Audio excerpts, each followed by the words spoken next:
ସ୍ତ୍ରୀ ଓ ପ୍ରସ୍ତୁତି ରୋଗ ଡାକ୍ତରଙ୍କ ବିରୋଧରେ ସାଜିଛି ସଙ୍ଗୀନ ଅଭିଯୋଗ। ସୁବର୍ଣ୍ଣପୁର 31/10/2025। ସୁବର୍ଣ୍ଣପୁର ଜିଲ୍ଲା ମୁଖ୍ୟ ଚିକିତ୍ସାଳୟ ସ୍ତ୍ରୀ ଓ ପ୍ରସ୍ତୁତି ଡାକ୍ତରଙ୍କ ବିରୋଧରେ ସଙ୍ଗୀନ ଅଭିଯୋଗ ଆଣିଛନ୍ତି ରୋଗୀଙ୍କ ସ୍ୱାମୀ। ହସ୍ତଗତ ସୂଚନା ଅନୁସାରେ ବୌଦ୍ଧ ଜିଲ୍ଲା ଶଗଡ଼ ଅନ୍ତର୍ଗତ କହରପଡ଼ା ଗ୍ରାମର ସୁରତ କୁମାର ସାହୁ କୁଆଡେ ଗତ ତା 25/10/2025 ତାରିଖରେ ନିଜ ସ୍ତ୍ରୀ ଶ୍ରୀମତୀ ଚମ୍ପେଶ୍ୱରୀ ବେହେରାଙ୍କୁ ପ୍ରସବ ନିମନ୍ତେ ସୁବର୍ଣ୍ଣପୁର ଜିଲ୍ଲା ମୁଖ୍ୟ ଚିକିତ୍ସାଳୟରେ ଭର୍ତ୍ତି କରିଥିଲେ। ସେହି ସମୟରେ ଚିକିତ୍ସାଳୟରେ କାର୍ଯ୍ୟରେ ଥିବା ପ୍ରସ୍ତୁତି ଡାକ୍ତର ଶ୍ରୀଯୁକ୍ତ ମନୋଜ କୁମାର ନାୟକ ତାଙ୍କ ସ୍ତ୍ରୀଙ୍କୁ କମ୍ପ୍ୟୁଟର ପରୀକ୍ଷା କରିବାକୁ ପରାମର୍ଶ ଦେଇଥିଲେ। ତାପରେ କମ୍ପ୍ୟୁଟର ପରୀକ୍ଷା ତଥା ଅଲ୍ଟ୍ରାସାଉଣ୍ଡ କରିବା ପରେ ଗର୍ଭସ୍ଥ ଶିଶୁଟି ମୃତ ଥିବା ଜାଣିବାକୁ ପାଇଥିଲେ। ଏହାପରେ 5,000 ଟଙ୍କା ଦେଲେ ଅତି ସହଜ ଓ ସୁବିଧାରେ ପ୍ରସବ କରାଯିବ ବୋଲି ଜୈନିକ ଡାକ୍ତର ନିଜ ସହଯୋଗୀ ସାହାଯ୍ୟରେ ବାଇଗଣ ଜୁରି କ୍ଲିନିକକୁ ଡାକି ନେଇ 5,000 ଟଙ୍କା ନେଇଥିଲେ। କିନ୍ତୁ ବଡ଼ ଦୁଃଖର ବିଷୟ, ଟଙ୍କା ନେବା ପରେ କୁଆଡେ ଡାକ୍ତର ମନୋଜ ନାୟକ ଆଉ ଧରାଛୁଆଁ ଦେଲେ ନାହିଁ କି ଚିକିତ୍ସା ମଧ୍ୟ କଲେ ନାହିଁ। ତାପରେ ଦୁଃଖର ସହିତ ରୋଗୀଙ୍କ ସ୍ୱାମୀ ସୁରତ କୁମାର ସାହୁ ବଲାଙ୍ଗୀର କିମ୍ବା ବୁଲା ପଠାଇବାକୁ ଅନୁରୋଧ କରିଥିଲେ। ଡାକ୍ତର ତାଙ୍କୁ କୌଣସି କାଗଜପତ୍ର ମଧ୍ୟ ଦେଲେ ନାହିଁ। ନିଜେ ଗୋଟିଏ ଗାଡ଼ି ଡାକି କପିଳେଶ୍ୱର କ୍ଲିନିକକୁ ପଠାଇ ଦେଲେ, କିନ୍ତୁ ସେଠାରେ ମଧ୍ୟ ତାଙ୍କୁ କୌଣସି ପ୍ରକାର ଚିକିତ୍ସା କରାଗଲା ନାହିଁ। ବହୁତ ହଇରାଣ ହୋଇ ଡାକ୍ତର ମନୋଜ ନାୟକଙ୍କୁ କଲ୍ କରିବାରୁ ସେ ଆଉ ଫୋନ୍ ମଧ୍ୟ ଉଠେଇଲେ ନାହିଁ। ତାପରେ ବାଧ୍ୟ ହୋଇ ନିଜ ସ୍ତ୍ରୀଙ୍କୁ ସେ ସୁରତ ଅନ୍ୟ ଏକ ଘରୋଇ ଚିକିତ୍ସାଳୟକୁ ନେଇ ଭର୍ତ୍ତି କଲେ ଏବଂ ପ୍ରସବ କରାଇଲେ। ତାପରେ ବାଧ୍ୟ ହୋଇ ସୁରତ ଜିଲ୍ଲା ମୁଖ୍ୟ ଚିକିତ୍ସାଳୟ ଅଧିକାରୀ ସୁବର୍ଣ୍ଣପୁର ଏବଂ ମାନ୍ୟବର ଜିଲ୍ଲାପାଳ ସୁବର୍ଣ୍ଣପୁରଙ୍କ ନିକଟରେ ତଦନ୍ତ ପୂର୍ବକ ନ୍ୟାୟ ପ୍ରଦାନ ନିମନ୍ତେ ଲିଖିତ ଅଭିଯୋଗ କରିଥିଲେ। ଏହାପରେ କୁଆଡେ ସୋନପୁର ଥାନାରୁ ଜଣେ ମାଡାମ ଫୋନ୍ ଯୋଗେ ସୁରତଙ୍କୁ ଧମକ ଦେଇ ଥାନାକୁ ଆସିବାକୁ କହିଥିଲେ। ଏହାପରେ ଗଣମାଧ୍ୟମ ପ୍ରତିନିଧି ଖବର ପାଇ ଜିଲ୍ଲା ମୁଖ୍ୟ ଚିକିତ୍ସାଳୟରେ ପହଞ୍ଚିଥିଲେ ଏବଂ ଚିକିତ୍ସାଳୟର ଅଧ୍ୟକ୍ଷ ଡକ୍ଟର ଦୁର୍ଗାଦତ୍ତ ଦାସଙ୍କ ସହିତ ସାକ୍ଷାତ କରି ପଚାରିବାରୁ 4 ଜଣିଆ କମିଟି ଏହି ସଙ୍ଗୀନ ଅଭିଯୋଗରେ ତଦନ୍ତ କରିଥିବା ପ୍ରକାଶ କରିଥିଲେ। ଏହାପରେ ଜୈନିକ ଡାକ୍ତର ମନୋଜ କୁମାର ନାୟକଙ୍କ ସହିତ ସାକ୍ଷାତ କରିବା ପରେ ସେ ନିଜ ସପକ୍ଷରେ ମତ ପ୍ରକାଶ କରି ଏହା ଏକ ମିଥ୍ୟା ଅଭିଯୋଗ ବୋଲି ସଫେଇ ଦେଇଥିଲେ। ଜିଲ୍ଲା ମୁଖ୍ୟ ଚିକିତ୍ସା ଅଧିକାରିଣୀ ଡକ୍ଟର ଉଷାରାଣୀ ମହୋଦୟଙ୍କୁ ସାକ୍ଷାତ କରିବାରୁ ତଦନ୍ତ ଚାଲିଛି, ସରିନାହିଁ। ତଦନ୍ତ ରିପୋର୍ଟ ମାନ୍ୟବର ଜିଲ୍ଲାପାଳ ସୁବର୍ଣ୍ଣପୁରରୁ ପ୍ରଦାନ କରାଯିବ ବୋଲି ପ୍ରକାଶ କରିଥିଲେ ଏବଂ ଏ ସମ୍ପର୍କରେ କୌଣସି ବାଇଟ୍ ନ ଦେବାକୁ ମାନ୍ୟବର ଜିଲ୍ଲାପାଳ ମନା କରିଛନ୍ତି ବୋଲି କହିଥିଲେ। ଜିଲ୍ଲା ମୁଖ୍ୟ ଚିକିତ୍ସାଳୟ ଅଧିକାରିଣୀ ମହୋଦୟା ଡକ୍ଟର ଉଷା କୁମାରୀ, ଯାହା ଫଳରେ ତଦନ୍ତ ବାଟବଣା ହେବାର ଯଥେଷ୍ଟ ସମ୍ଭାବନା ରହିଛି ବୋଲି ବୁଦ୍ଧିଜୀବୀ ମହଲରେ ଚର୍ଚ୍ଚା ଜୋର ଧରିଛି। ପ୍ରକାଶ ଥାଉ କି ପୂର୍ବରୁ ଏକାଧିକ ଥର ମଧ୍ୟ ଜୈନିକ ଡାକ୍ତର ମନୋଜ କୁମାର ନାୟକଙ୍କ ବିରୁଦ୍ଧରେ ସଙ୍ଗୀନ ଅଭିଯୋଗ ଆସିଥିଲେ ହେଁ ତାଙ୍କ ବିରୋଧରେ କୌଣସି କାର୍ଯ୍ୟାନୁଷ୍ଠାନ ଗ୍ରହଣ କରାଯାଉଥିବାରୁ ବୁଦ୍ଧିଜୀବୀ ମହଲରେ ଅସନ୍ତୋଷ ଦେଖାଦେଇଛି।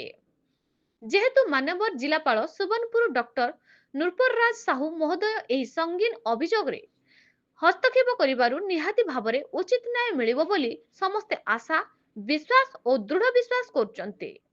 ସୁବର୍ଣ୍ଣପୁରରୁ ଟୁନାମୁଖୀଙ୍କ report, news Odisha TV. Sonepur medical विषय गवर्नमेंट मेडिकल विषय किसी कहवा चाहूँचे आज्ञा। गत 25 तारीख मोर वाइफ के प्रसव करावा नहीं थी। प्रसव करावा नहीं थी सेना कार्यरत थे डॉक्टर मनोज नायक। से पहला चेकअप कले छुआर हार्टबिट नहीं चलवार बोले। तारपर से मैंने अल्ट्रासाउंड कलापर कहले कि छुआ डेथ कर जल्दी से ढाबा ट्रिटमेंट करमा बोली कहले। ऑब्जर्वेशन रखले। ऑब्जर्वेशन रखला 10-15 मिनट पर से 5,000 टଙ୍କା ଯାଇକି ଦେଇଦିଅ बोले एजेंट बाहर बसुचन। से 5,000 टଙ୍କା दिहला से कार्य स्टार्ट करमा बोली कहले। पैसा नेला से गोटे दिन पले गला इंजेक्शन सालाइन देकर गोटे दिन रखीदे। पछर दिन 2 बजे तक कौन स्टेप नहीं नेली। छुआ नॉर्मल डिलीवरी होगा बोलिक इंजेक्शन पतर खाली दे बसले। तारपर से मुझे कहली कि रेफर कर दौना आज्ञा मत नहीं तो डिस्चार्ज हो बोली कहली। से नाई बोले कागज पत्र किसी ना देले। तारपर बाध्य होकर मुझे जो पलाबे बोली कहली से गोटे घरे मेडिकल अच्छे धर्मशाला सेनके नहीं प्रसव करामा बोलिक कहले। आर गाड़ी निजे न से डाकिदेले। से गाड़ी में गनु आम आज्ञा सेनके गलापर सेना जे अछन हेड से बोले कार्ड रे किसी ना हुए 22,000 टका पहला डिपोजिट करो तार पेसेंट के छिया हवा बोली कहले हेंती कहला पर मैं आधा घंटा पर्यंत अपेक्षा कली मनोज आज्ञा जेतेबेले